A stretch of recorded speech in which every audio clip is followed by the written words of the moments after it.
भाइयों बहनों,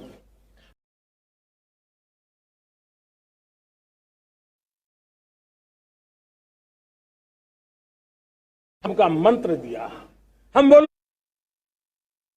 लोग हैं जो दुनिया को कहते हैं एकम सत विप्रहा बदौ वदंती। आज जो होलियर देन दाऊ का जो संकट चल रहा है, तुझसे बड़ा मैं हूं, ये जो तनाव का कारण बना हुआ है, दुनिया को एकम सत विप्रा बहुधा वदंती का ज्ञान देने वाली विरासत हमारे पास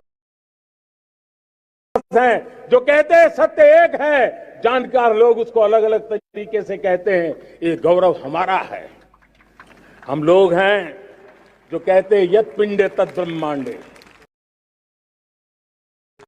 कितनी बड़ी सोच है जो ब्रह्मांड में है।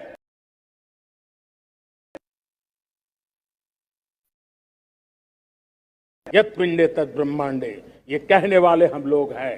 हम वो लोग हैं जिसने दुनिया का कल्याण देखा है। हम जन कल्याण से जग कल्याण के राही रहे हैं। जन कल्याण से जग कल्याण की राह पर चलने वाले हम लोग जब दुनिया की कामना करते हैं तब कहते हैं सर्वे अपनी सुखिनो सन्तु सर्वे सन्तु निरामया। सबके सुख की बात, सबके आरोग्य की बात करना, ये हमारी विरासत है। और इसलिए हम बड़ी शान के साथ हमारी इस विरासत का गर्व करना सीखें। ये प्राण शक्ति है हमारी, जो हमें 25 साल के सपनों पूरा करने के लिए जरूरी है। उसी प्रकार से मेरे प्यारे देशवासियों, एक और महत्वपूर्ण विषय है एकता, एकजुटता। इतने बड़े देश को, उसकी विविधता को हमें सेलिब्रेट करना है। इतने पंथ, परंपराएं, ये हमारे आन बान शान है। कोई नीचा नहीं, कोई ऊंचा नहीं है, सब बराबर है। कोई मेरा नहीं, कोई पराया नहीं, सब अपने हैं। ये भाव एकता के लिए बहुत जरूरी है। घर में भी एकता की नींव तभी रखी जाती है जब बेटे बेटी एक समान हो। अगर बेटे बेटी एक समान नहीं होंगे तो एकता के मंत्र नहीं गूंज सकते हैं। जेंडर इक्वलिटी हमारी एकता के लिए पहली शर्त। जब हम एकता की बात करते हैं, अगर हमारे एक ही पैरामीटर हो, एक ही मानदंड हो, जिस मानदंड को हम कहें इंडिया फर्स्ट, मैं जो कुछ भी कर रहा हूं, जो भी सोच रहा हूं, जो बोल रहा हूं, इंडिया फर्स्ट के अनुकूल है, एकता का रास्ता खुल जाएगा। दोस्त, हमें एकता से बांधने का वो मंत्र है, हमें इसको पकड़ना है। मुझे पूरा विश्वास है कि हम समाज के अंदर ऊंच नीच के भेदभावों से, मेरे तेरे के भेदभावों से हम सबकी पुजारी बने। श्रमेव जयते कहते हैं हम, श्रमिक का सम्मान, ये हमारा स्वभाव होना चाहिए। लेकिन भाइयों बहनों, मैं लाल किले से मेरी एक पीड़ा और कहना चाहता हूं। ये दर्द मैं कहे बिना नहीं रह सकता। मैं जानता हूं कि शायद लाल किले का विषय नहीं हो सकता, लेकिन मेरे भीतर का दर्द मैं कहां कहूंगा। देशवासियों के सामने नहीं कहूंगा तो कहां कहूंगा। और वो है, किसी न किसी कारण से हमारे अंदर एक ऐसी विकृति आई है, हमारी बोलचाल में, हमारे व्यवहार में, हमारे कुछ शब्दों में, हम नारी का अपमान करते हैं।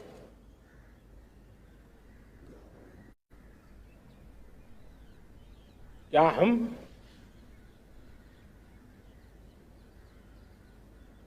स्वभाव से, संस्कार से, रोजमर्रा की जिंदगी में नारी को अपमानित करने वाली हर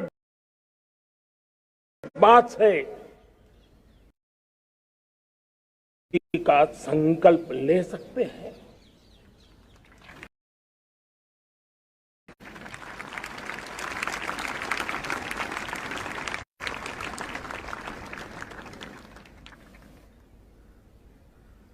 नारी का गौरव राष्ट्र के सपने पूरे करने में बहुत बड़ी पूंजी बनने वाला है। ये सामर्थ्य मैं देख रहा हूं और इसलिए मैं इस बात का आग्रही हूं। मेरे प्यारे देशवासियों, मैं 5वीं प्राण शक्ति की बात करता हूं और वो 5वीं प्राण शक्ति है नागरिक का कर्तव्य।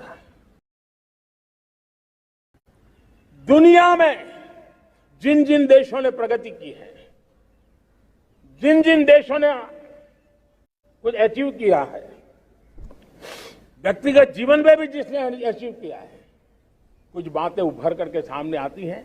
एक, अनुशासित जीवन। दूसरा, कर्तव्य के प्रति समर्पण। व्यक्ति की जीवन की सफलता हो, समाज की हो, परिवार की हो, राष्ट्र की हो, ये मूलभूत मार्ग है। ये मूलभूत प्राण शक्ति है और इसलिए हमें कर्तव्य पर बल देना ही होगा। ये शासन का काम है कि बिजली 24 घंटे पहुंचाने के लिए प्रयास करे, लेकिन ये नागरिक का कर्तव्य है कि जितनी ज्यादा यूनिट बिजली बचा सकते बचाएं। हर खेत में पानी पहुंचाना सरकार की जिम्मेवारी है, सरकार का प्रयास है, लेकिन पर ड्रॉप मोर क्रॉप, पानी बचाते हुए आगे बढ़ना, मेरे हर खेत से आवाज उठनी चाहिए।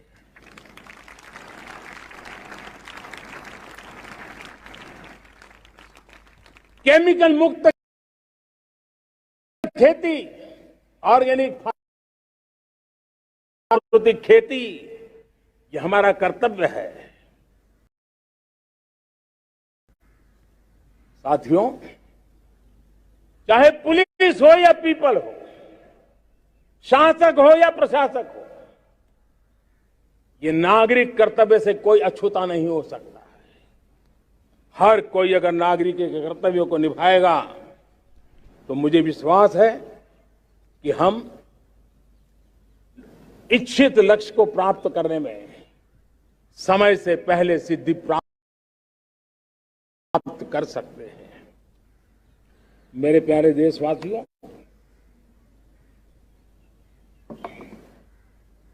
आज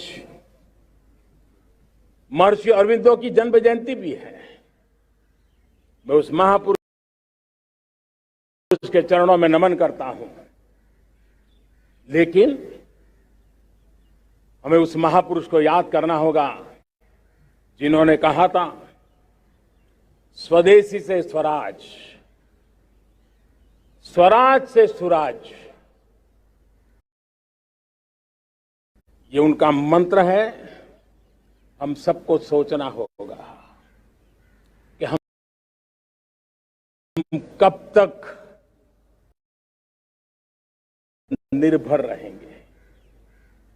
क्या हमारे देश का अन्न की आवश्यकता हो, हम आउटसोर्स कर सकते हैं क्या? जब देश ने तय कर लिया कि हमारा पेट हम खुद भरेंगे, देश ने करके दिखाया कि नहीं दिखाया? एक बार संकल्प लेते हैं तो होता है दोस्त।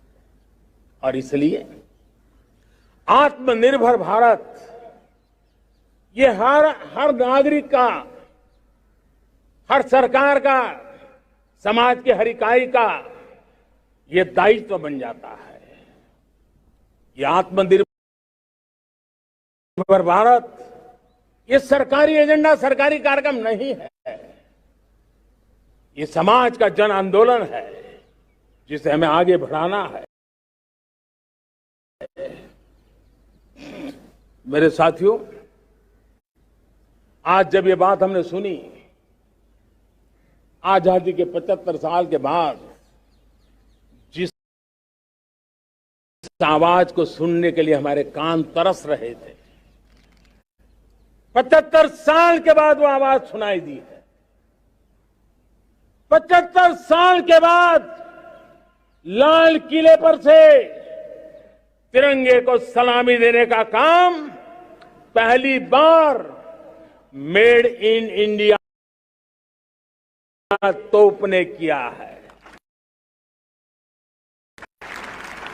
कौन हिंदुस्तानी होगा जिसको ये बात, एक आवाज उसे नई प्रेरणा, ताकत नहीं देगी। और इसलिए मेरे प्यारे भाई बहनों, मैं आज मेरे देश के सेना के जवानों का हृदय से अभिनंदन करना चाहता हूं।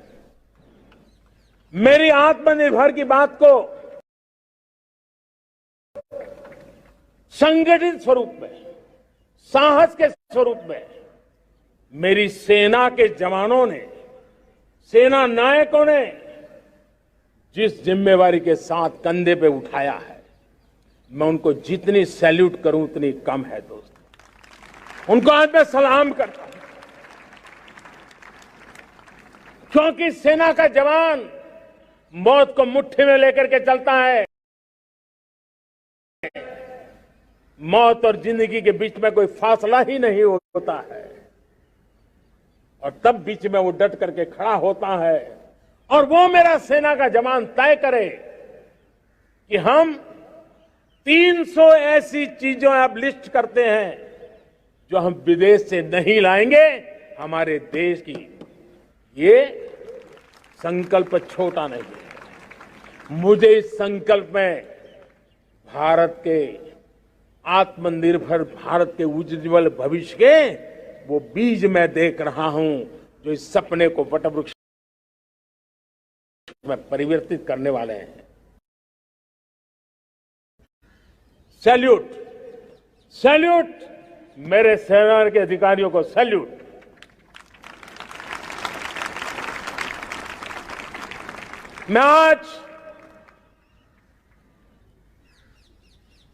मैं मेरे छोटे छोटे बालकों को, 5 साल 7 साल की आयु के बालक, उनको भी सैल्यूट करना चाहता हूं,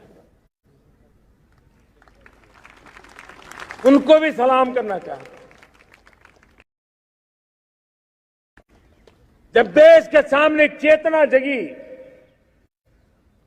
मैंने सैकड़ों परिवारों से सुना है, 5-5 साल के बच्चे घर में कह रहे हैं विदेशी खिलौने से नहीं खेलते। 5 साल का बच्चा घर में विदेशी खिलौने से नहीं खेलेंगे। ये जब सब संकल्प करता है ना, तब आत्मनिर्भर भारत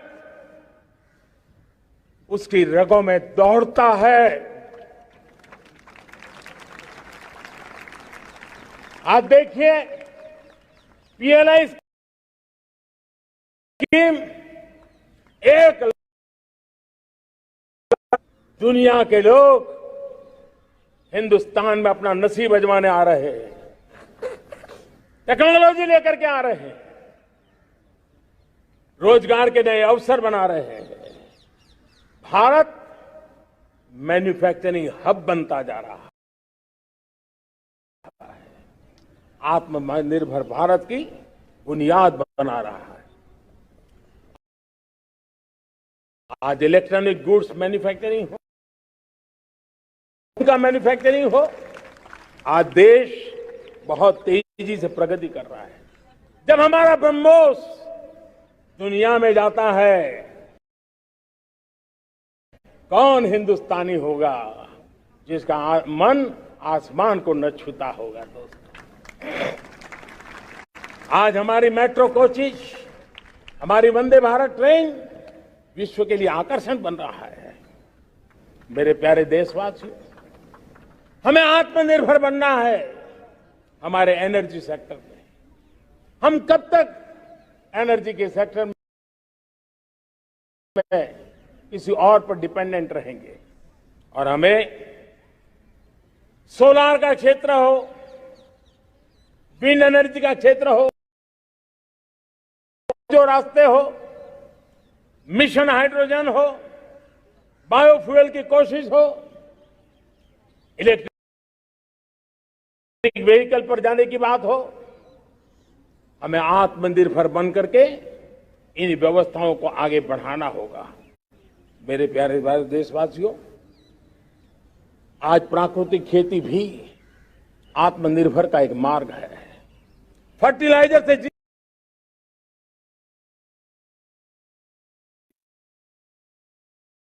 आज देश में नैनो फर्टिलाइजर के कारखाने की नई आशा लेकर के आए हैं। लेकिन प्राकृतिक खेती, केमिकल फ्री खेती आत्मनिर्भर को ताकत दे सकती है। आज देश में रोजगार के क्षेत्र में ग्रीन जॉब के नए नए क्षेत्र बहुत तेजी से खुल रहे हैं। भारत ने नीतियों के द्वारा स्पेस को खोल दिया है। ड्रोन की बहुत दुनिया में सबसे प्रगतिशील पॉलिसी लेकर के आए हैं। हमने देश के नौजवानों के लिए नए द्वार खोल दिए हैं। मेरे प्यारे भाइयों बहनों, मैं प्राइवेट सेक्टर को भी आह्वान करता हूं, आइए हमें विश्व में छा जाना है। आत्मनिर्भर भारत का यह भी सपना है कि दुनिया को भी जो आवश्यकताएं हैं उसको पूरा करने में भारत पीछे। लघु उद्योग हो, सूक्ष्म उद्योग हो, कुटीर उद्योग हो, जीरो डिफेक्ट जीरो इफेक्ट हमें उस करके हमें दुनिया में जाना होगा। हमें स्वदेशी पर गर्व करना होगा। मेरे प्यारे देशवासियों, हम बार बार लाल बहादुर शास्त्री जी को याद करते हैं। जय जवान जय किसान का उनका मंत्र आज भी देश के लिए प्रेरणा है। बाद में अटल बिहारी वाजपेयी जी ने जय विज्ञान कह करके उसमें एक कड़ी जोड़ दी थी और देश ने उसको प्राथमिकता दी थी। लेकिन अब अमृतकाल के लिए एक और अनिवार्यता है और वो है जय अनुसंधान। जय जवान जय किसान जय विज्ञान जय अनुसंधान। इनोवेशन पीढ़ी में भरोसा है। इनोवेशन की ताकत देखिए। आज हमारा यूपीआई, भीम, हमारा डिजिटल पेमेंट, फिनटेक की दुनिया में हमारा स्थान आज विश्व में रियल टाइम 40% अगर डिजिटल फाइनेंशियल का ट्रांजैक्शन होता है तो मेरे देश में हो रहा है। हिंदुस्तान ने ये करके दिखाया है। मेरे प्यारे देशवासियों, अब हम 5G के दौर की ओर कदम रख रहे हैं। बहुत दूर इंतजार नहीं करना होगा, हम कदम मिलाने वाले हैं। हम ऑप्टिकल फाइबर गांव-गांव में पहुंचा रहे हैं। डिजिटल गांव से गुजरेगा, ये मुझे पूरी जानकारी है। आज मुझे खुशी है, हिंदुस्तान के 4 लाख कॉमन सर्विस सेंटर्स गांवों में विकसित हो रहे हैं। गांव के नौजवान बेटे बेटियां कॉमन सर्विस सेंटर चला रही हैं। देश गर्व कर सकता है कि गांव के क्षेत्र में 4 लाख डिजिटल एंटरप्रेन्योर का तैयार होना और सारी सेवाएं लोग, गांव के लोग उनके यहां लेने के लिए आदि बन जाए, ये अपने आप में टेक्नोलॉजी हब बनने की भारत की जो ताकत है। मेरे प्यारे देशवासियों, ये जो डिजिटल इंडिया का मूवमेंट है, जो सेमीकंडक्टर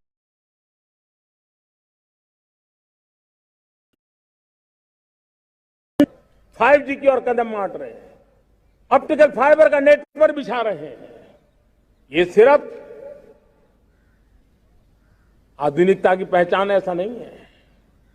3 बड़ी ताकतें इसके अंदर समाहित है। शिक्षा में आमूलचूल क्रांति, ये डिजिटल माध्यम से आने वाली है। स्वास्थ्य सेवाओं में आमूलचूल क्रांति डिजिटल से आने वाली है। कृषि जीवन में भी बहुत बड़ा बदलाव डिजिटल से आने वाला है। एक नया विश्व तैयार हो रहा है। भारत उसे आगे बढ़ाने के लिए, और मैं साफ देख रहा हूं दोस्तों, ये डेकेड मानव जात के लिए टेकेड का समय है, टेक्नोलॉजी का डेकेड है।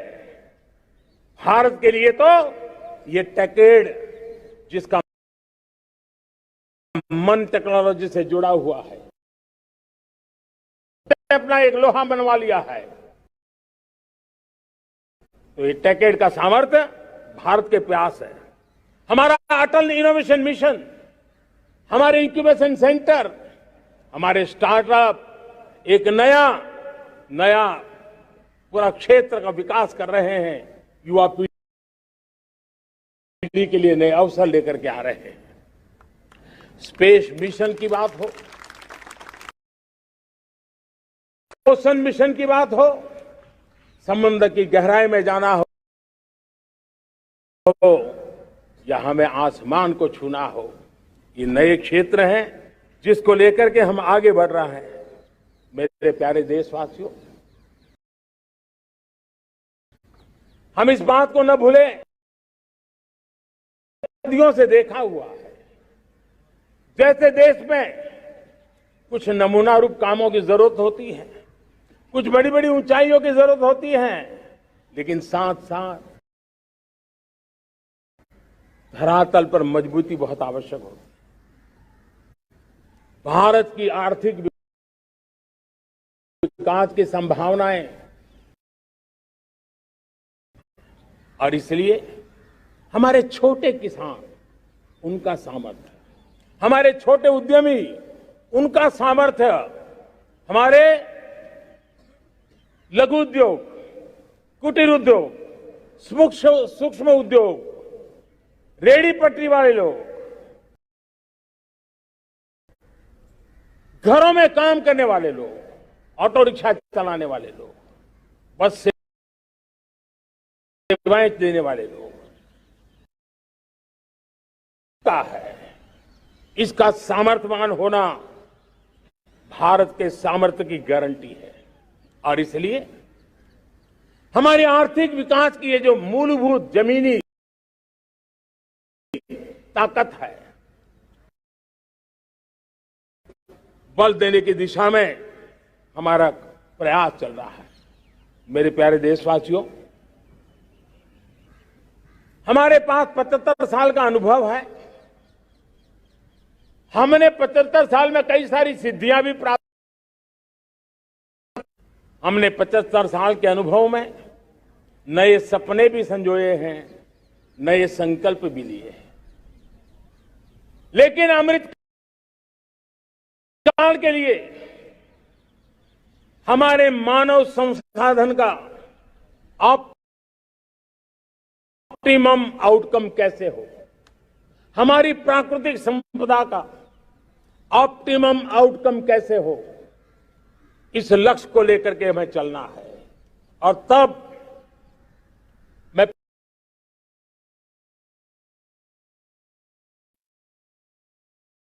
चाहता हूं, आपने देखा होगा आज अदालत के अंदर देखिए, हमारी वकील के क्षेत्र किस ताकत के साथ नजर आ रही है। आप ग्रामीण क्षेत्र में जनप्रतिनिधि के रूप में देखिए, किस मिजाज से, समर्पित भाव से अपनी गांवों की समस्याओं को सुलझाने में लगी हुई है। आज ज्ञान का क्षेत्र देख लीजिए, विज्ञान का की नारी शक्ति सिरमौर नजर आ रही है। आज हम पुलिस पे देखें, हमारी नारी शक्ति लोगों की सुरक्षा की जिम्मेवारी उठा रही है। हम जीवन के हर क्षेत्र में देखें, खेलकूद का मैदान देखें या युद्ध की भूमि देखें, भारत की नारी शक्ति एक नए सामर्थ्य, नए विश्वास के साथ आगे आ रही है। मैं इसको भारत की 75 साल की जो यात्रा में जो योगदान है, उसमें अब कई गुना योगदान आने वाले 25 साल में मैं मेरी नारी शक्ति का देख रहा हूं, मेरी माताओं बहनों का। और इसलिए ये सारे हिसाब किताब से ऊपर है, सारे आपके पैरामीटर से अतिरिक्त है। हम इस पर जितना ध्यान देंगे, हम जितने ज्यादा अवसर हमारी बेटियों को देंगे, जितनी सुविधाएं हमारी बेटियों के लिए केंद्रित करेंगे,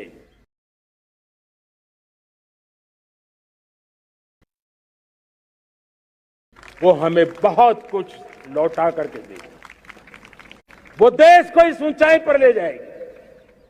इस अमृत काल में जो सपने पूरे करने में जो मेहनत लगने वाली है, अगर हमारी नारी शक्ति की मेहनत जुड़ जाएगी, व्यापक रूप से जुड़ जाएगी, तो हमारी मेहनत कम होगी, हमारे सपने और तेजस्वी होंगे, और ओजस्वी होंगे, और दैदीप्यमान होंगे। और इसलिए आइए साथियों, हम जिम्मेवारियों को लेकर आगे बढ़े। मैं आज भारत के संविधान के निर्माताओं का भी धन्यवाद करना चाहता हूं, तो उन्होंने जो हमें फेडरल स्ट्रक्चर दिया है, उसके स्पिरिट को बनाते हुए, उसकी भावनाओं का आदर करते हुए हम कंधे से कंधा मिला करके इस अमृत काल में चलेंगे, तो सपने साकार होकर के रहेंगे।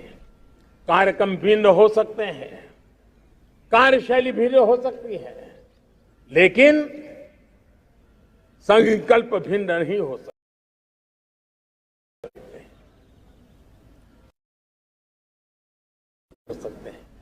आइए हम एक ऐसे युग के अंदर आगे बढ़े। मुझे याद है, जब मैं गुजरात का मुख्यमंत्री था, केंद्र में नहीं थी, लेकिन मेरे गुजरात में हर जगह पे मैं एक ही मंत्र लेके चलता था कि भारत के विकास के लिए गुजरात का विकास, भारत का विकास, हम कहीं पर भी हो, हम सबके मन मस्तिष्क में रहना चाहिए। हमारे देश के कई राज्य हैं जिन्होंने देश को आगे बढ़ाने में बहुत भूमिका अदा की है, नेतृत्व किया है, कई क्षेत्रों में उदाहरण काम किए हैं। ये हमारे फेडरलिज्म को ताकत देते हैं।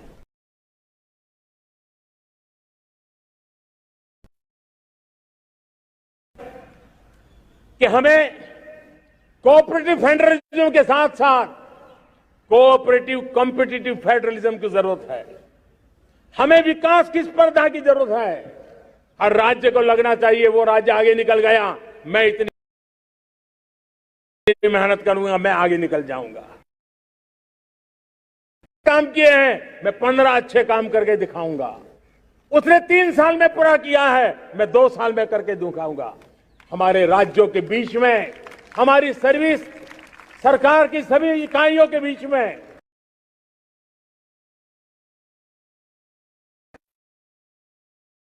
कि जो हमें विकास की नई ऊंचाइयों पर ले जाने के लिए प्रयास करें। मेरे प्यारे देशवासियों, इस 25 वर्ष का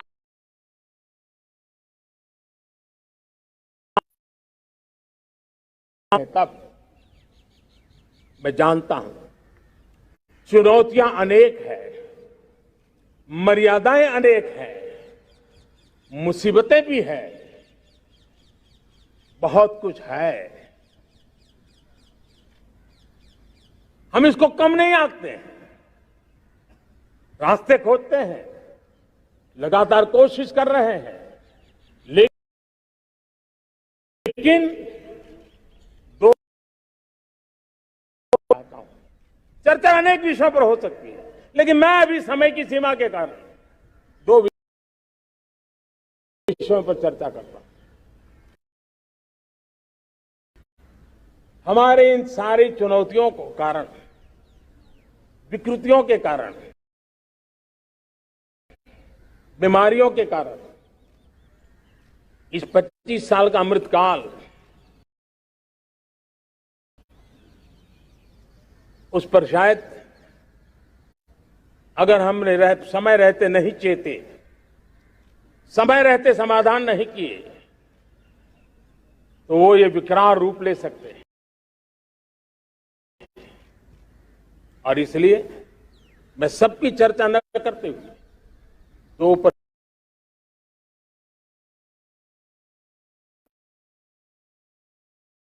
एक है भ्रष्टाचार,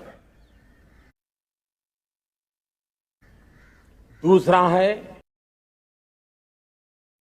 परिवारवाद। भारत जैसे लोकतंत्र में जहां लोग गरीबी से जूझ रहे हैं, जब ये तरफ से देखते हैं, एक तरफ वो लोग हैं जिनके पास रहने के लिए जगह नहीं है, दूसरी पार वो तरफ लोग हैं जिनको अपना चोरी किया हुआ माल रखने के लिए जगह नहीं है। ये स्थिति अच्छी नहीं है।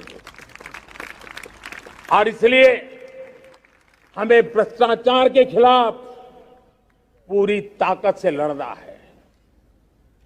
पिछले 8 वर्षों में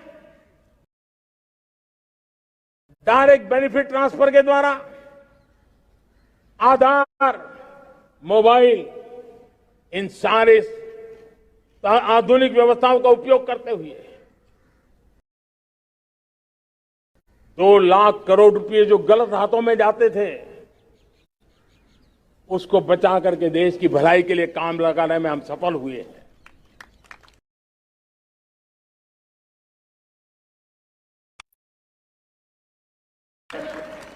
बैंकों को लूट लूट करके भाग गए, उनकी संपत्तियां जब्त करके वापस लाने, कईयों को जेलों में जीने के लिए मजबूर करके रखा हुआ है। हमारी कोशिश है जिन्होंने देश को लूटा है उनको लौटाना पड़े, वो स्थिति हम पैदा करेंगे। भाइयों बहनों, अब भ्रष्टाचार के खिलाफ मैं साफ देख रहा हूं कि हम एक निर्णायक कालखंड में कदम रख रहे हैं। बड़े बड़े चमरबंदी भी बच नहीं पाएंगे। इस मिजाज के साथ भ्रष्टाचार के खिलाफ एक निर्णायक कालखंड में अब हिंदुस्तान कदम रख रहा है। और मैं लाल के लिए कह रहा हूं, और इसलिए भाइयों बहनों, भ्रष्टाचार दीमक की तरह देश को खोखला कर रहा है। मुझे इसके खिलाफ लड़ाई लड़नी है, लड़ाई को तेज करना है, निर्णायक मोड़ पे लेकर के ही जाना है। तब मेरे 130 करोड़ देशवासी, आप मुझे आशीर्वाद दीजिए, आप मेरा साथ दीजिए। मैं आज आपका सहयोग मांगने आया हूं ताकि मैं इस लड़ाई को लड़ पाऊं, इस लड़ाई को देश जीत पाए और सामान्य नागरिक की जिंदगी भ्रष्टाचार ने तबाह करके रखी हुई है। मैं मेरे इन सामान्य नागरिक की जिंदगी को फिर से शान के लिए जीने के लिए रास्ता बनाना चाहता हूं। और इसलिए मेरे प्यारे देशवासियों, ये चिंता का विषय है कि आज